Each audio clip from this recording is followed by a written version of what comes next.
folks, welcome into this edition of Behind the Fishing, where we get a chance to talk to the people that make fishing such a great sport. Today I'm joined by my good buddy, Captain Mark Pieniozek. Is that right? That's right. All right, got it good. Mark is I'm going to call you a full-time charter captain, full-time That's true. duck hunter, full-time good guy. That's debatable.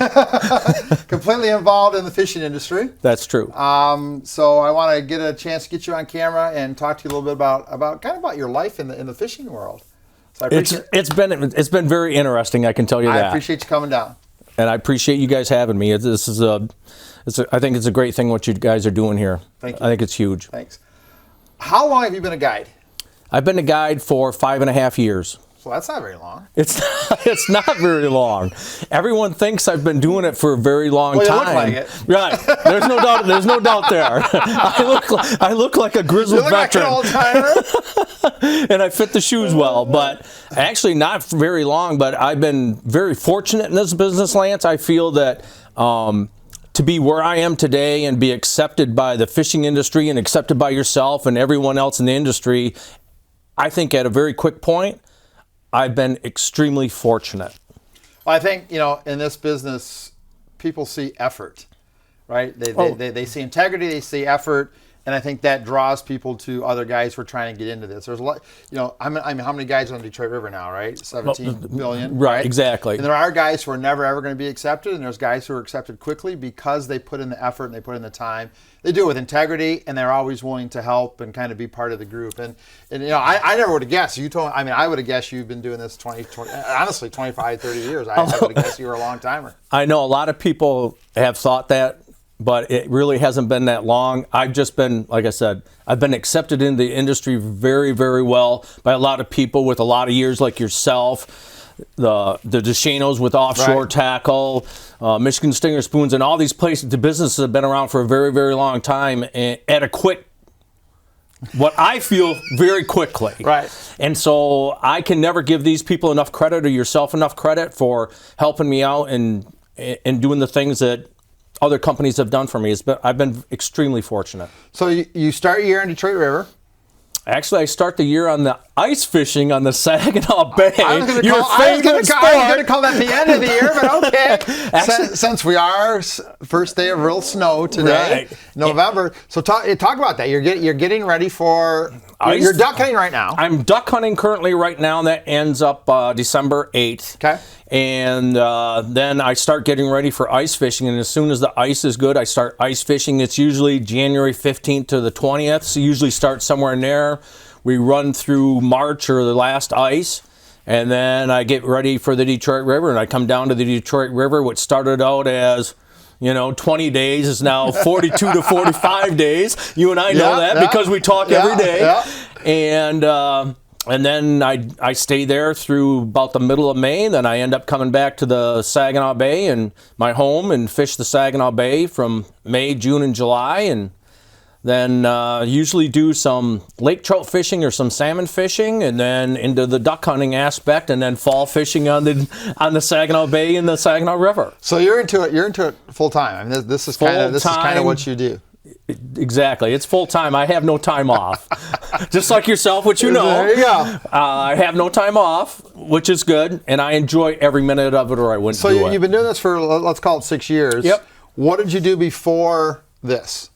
What was kind of your profession? I actually was in the floor covering business for 26 years. Okay. I had a crew that worked for me. We traveled around the United States doing very big houses, mansions, I guess we could say, doing some marble and tile work. Okay. I did that for a long time. Where does the passion for fishing start? As a young kid, as a teenager? Where does kind of that excitement about catching a fish, where does that kind of come from? It actually started, like most kids, my dad. My dad got me out ice fishing on the Saginaw Bay, and in the 60s, the only thing we really caught was perch and smelt. Okay. In the 60s, there were no walleye in the Saginaw Bay, and a lot of people, especially the young people, they don't understand the fact that we did not have walleye back then. So that my dad actually got me started into perch fishing and smelt, and we'd go out and ice fish, and my dad would, if it was a bad day, we didn't have cell phones back then, so he would literally leave me in a snowstorm and come drive in 5-6 miles and tell my mom that we were going to stay out later, and then he'd come back and I'd just be out there fishing, oblivious to anything that was going on outside. My dad's been gone for 3 hours. He's had lunch. Right. Kids out on the ice. Don't worry, Mom. I'll get them home. Exactly, and that's exactly how it started. I love it.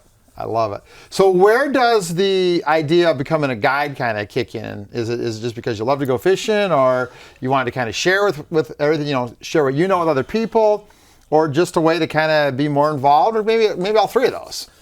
I have always thought it would be fun, but I had boats. What do you think now? I may adjust that a little bit.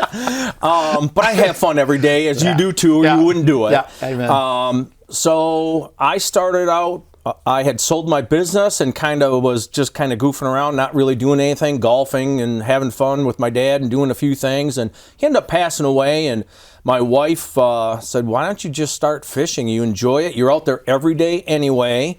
And so that's what I did. I decided to go get my captain's license. I went and got my captain's license and struggled, just like everyone does when you first start out guiding. I mean, it's not easy. Everyone thinks it's easy. Just you jump in and people just call you up. Oh, yeah, they call you right? Yeah, phone never stops ringing. That's not how it works.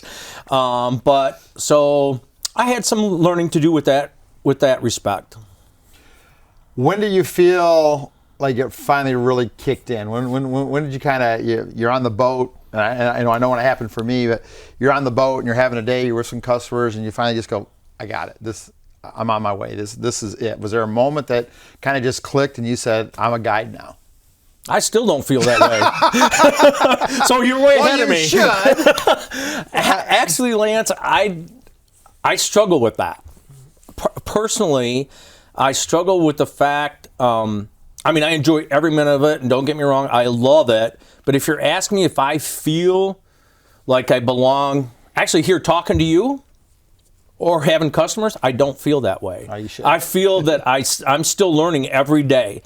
And I feel that any customer that comes to me, or the companies I represent, any customer that comes to me, I feel fortunate to have them. I really do. And you have to in this business. Right. So to me, if you're asking me if I feel like I've gotten there, I don't think I have. Obviously other people may have other perceptions of that. Me personally, I don't know if I'll ever feel that way. Well, you should at some point. And you don't do it with arrogance. You don't do it with, you just kind of go, this is, I can remember driving down the river one day.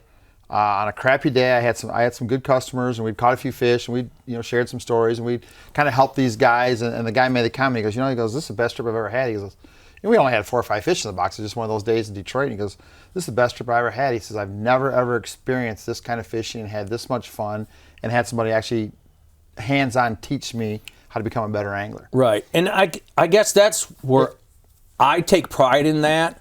Probably, I don't know how other guides feel, but my whole thing is sharing information with people. As you know, we share information, and I share information with guys who will just text me if they're coming to the Saginaw Bay. My whole deal with the Saginaw Bay is I want people to be able to catch fish. If they're going to travel here from 2.5 to 3 hours, I will share information so they try to make it so they can catch fish.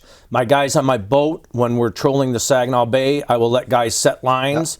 They will mess lines up, but I already know they're going to do it before they got there. So I'm not surprised when it happens. And so I like to be a little more hands-on, maybe than some captains are. And I think that's a good thing. And telling stories, like you said, and you and I have talked about this before, it's not all about dead fish or dead ducks. That's not what it's all about. I got that from Jeff Godey when we were captains, because it's not about dead walleye. If you make it about dead walleye, you can have a bad day. If you make it about the experience, right, and you add in some dead walleye, now it's a really, really, really great day. Right. So I think that's part of it. I've never seen a customer come off your boat not smiling, so you're doing something right. And I know you get a lot of repeats, and that's kind of how a guy, I think, needs to measure if he's doing a good job or not, is the guys that come back, and not always the guys that come back. The guys that come back when you don't have a bunch of fish and they still book. That's when you know you're doing it right. And I know you get a lot of those. I do, and from that respect, I had my first trip. I remember it like it was yesterday. And these guys showed up, and it was an eclectic group of guys. And the charter captain next to me goes, ooh, he goes, I hope these guys aren't my guys. And I'm like, I hope they're mine. Yeah. And they were my guys. And I went out and we had a great time. We caught some fish. I'm still great friends with these guys. And these guys have probably taken 10, 12 trips with me. And these guys are not the type of guys that can afford it. But they find a way. Yeah. So I know that they save their money up for every trip. And to me, that's extremely important to me. And I've built great relationships with all of my customers. I'm sure, like you have yourself. So you're not from Lynwood. Yes, I am. You're originally from Lynwood. I grew up on Lynwood on the beach, right next to the marina. There we go then. So you've kind of set roots there again with your cabin. I have. With the rental house, is literally just the opposite side of the marina. I grew up south of the marina, the fourth house south of the marina, so the Saginaw Bay was my playground forever. And so now the rental house is just to the north of the marina where I keep all my stuff and is my headquarters basically for fishing and hunting. So you've got, let's kind of switch gears a little bit. You've been a Lynwood kid. You're back in Lynwood kind of as a business person. Yes. How do you see how important a healthy recreational fishery is to a town like Lynwood that's right on the bay? How big of a deal is that to a community like Lynwood? Well, Lynwood, as you know, because you fish out of there, is a very small community. We rely on that fishing industry for probably 75-80% of our business. So for the whole town, be it the local restaurants, the bait shops, the party store, the Lynwood Beach Marina, it's our business. Right. It's our livelihood. If we lose the fishing, the walleye fishing, we lose Lynwood. I mean, I truly believe that, because without all the thousands of people that come there for ice fishing and for the summer recreational fishing, I don't think the town exists. And that I don't want to get too political, obviously. But that parking lot is not filled with 16-foot perch boats. That parking lot is filled with 17, 18, 19, 20, 21, 22-foot walleye boats. That's what fills that marina, and that's what fills that marina with snowmobiles in the wintertime and fills that marina with boats in the summertime, is the walleye fishery. Correct. I think if you look at the influx of people, which I know you're not around for the ice fishing aspect of it, but the ice fishing aspect of it, I think, is even bigger than the summer walleye fishing. And I know most people won't believe it, and I've gotten in arguments with people about it, but when you go to Lynwood Beach Marina, they can carry about 350 to 400 vehicles with trailers. Then you have the end of Lynwood Road, which can carry up to 100, 200 if you can park on the ice. So just at the end of Lynwood Road, there can be any 500 to 600 vehicles with, let's just say there's 3 guys in each vehicle. All right, that's just one area. Now, if you take it to the end of Thomas Road on the other side, now you have another 500-600 vehicles. If you take the Saginaw River, there's probably 2,000 to 3,000 people on the river fishing every weekend, and the rest of the bay, Coggins Road, and all the Erickson Road. I'm going to tell you, if there is not 3,000 to 6,000 people on the bay ice fishing a day on the weekend, I'd be very surprised if there weren't. So let's talk about that. Being someone who's been there forever, how have you seen the ice fishing part of Saginaw Bay change over the last, let's say, the last decade? The ice is our biggest issue. When I was a kid, we'd drive cars out. It was nothing for us to drive out to the Black Hole in a station wagon. We had trees lined up with a road. It was no big deal. Now, I mean, I have an airboat that I run because that thing can be so unsafe from one day to the next day that it is unbelievably. So that has changed the whole fishery. But we have big fish. We have huge numbers of fish. So we get people from all over the country. And I think that a lot of people that aren't in the industry, they really don't know where these people come from. I mean, I have people stay at the rental from Wisconsin, Illinois, Indiana, Minnesota, Texas, Florida. See, I never would have guessed that. No, I know. So I get people, my people aren't just local. I mean, they're not even Michigan people. Probably 50% of my people that stay at the rental are not from this state. So every single one of those people needs a place to stay, needs a place to eat, needs a place to buy tackle, buy bait, launch their, because they charge to run your snowmobiles out of the marinas. Correct. There's a whole economy created from the day the ice starts until the day it ends that I'm going to tell you, I kind of know guys that ice fish. I never would have thought that those numbers were that high. No, it is unbelievable. I mean, wow. Truly unbelievable. If we don't have ice, I think in our area we lose a couple $1 million. Really? Yeah, from Bay City. If you look from Lynwood, Pinconning area, all the way to Seawing. All the way around, yeah. Yeah, the whole Saginaw Bay system, I'll guarantee it's in the millions of dollars. Wow, and that's mostly walleye driven. 90% of it. I think that's a low number, but right. I like your answer. I personally, I'm an older guy, and most of your perch fishermen, we're cheap. Right. We buy our minnows, and if we don't get a dozen, if we get 11, we're complaining. Right. You know, if we get 13, no one's saying anything. But if we got 11 minnows, we're going to complain to the minnow shop that we didn't get them. That is your perch guys, your walleye guys. They're coming in, their billfolds are flying. Yeah. I saw this was the hottest lure. How many do you have? Because I'll take 6 of them. Huge difference. Huge difference. Good. So I hope people know where we're going with that conversation. Yes, me too. Talk a little bit about your airboat. We got a couple minutes here before we got to wrap up. Talk about your airboat. How has that changed your fishing as far as ice fishing goes? Does it allow you to extend your season? Let's talk about that first. Yeah, the airboat is a huge thing because I can get to places that obviously I couldn't otherwise. I can go out and get on ice, good ice, or after traveling on bad ice. I don't suggest you do it by yourself. You should do it, if you're going to do it, what I usually do is hook up with another buddy with an airboat, and we go out together. Okay. Because if I ever get caught out somewhere where I have an issue with my airboat, there is no one coming to get me but another airboat. Right. So that thing has changed a lot, and I do a lot of stuff with the Coast Guard recoveries. Yeah, why don't you talk about that? Some of your rescue stuff. Right, I do a lot of rescues with the Coast Guard and the Calling Fire Department. I work very closely with both of them.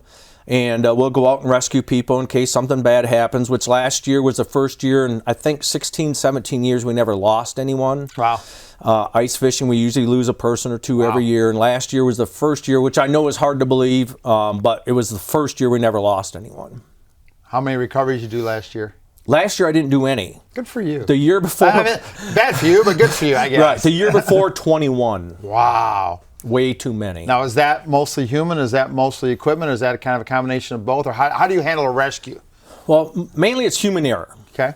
Guys come to the Saginaw Bay very unprepared for our conditions. They see postings on Facebook, and they go, these guys are all catching fish, they're catching limits. So guys are driving 4 or 5 hours to come here. They don't have a GPS, they don't have a compass, they don't have a game plan. In safety, as you teach safety with your boating, it's the same thing with ice, except it's a little different. So I preach a lot of stuff. I do some seminars with the Coast Guard. We do about 3 to 4 a year talking about safety, how you should go out on the ice. But mainly most of my rescues are all human error. Okay. Wow. Let's talk about that for a second. Ice safety, if you had to give somebody one tip, make sure you do this if you're going to go on the ice, where would you kind of start with that? I always talk about having a game plan. Even with my customers, when we meet, we have a game plan. So I will go over, you follow me out, you stay in my tracks. You stay 75 feet behind me, and the next snowmobile stays 75 feet behind that person, because if someone goes in 75 feet, I only drive 15 miles an hour. I'm not racing anybody, but you'll have plenty of time to stop and take care of business. And then we have a life ring in one of the fourth snowmobile back, because hopefully those guys right behind me are smart enough to stop. We have a whole procedure. If someone goes in, the life ring comes out, somebody throws a shanty up with heat. Get them, yeah. We go through a whole deal. Beautiful. Right. Awesome. Well, thanks for taking some time with us. Guys, we're going to take a little break here, and we're going to come back with another segment with Mark, and we're actually going to talk about some fishing. Good. We got a little chance to get to know Mark a little bit. Now we're going to talk about some Saginaw Bay and Saginaw River fall fishing when we come back here at this episode of Behind the Fishing here at Teaching Fishing.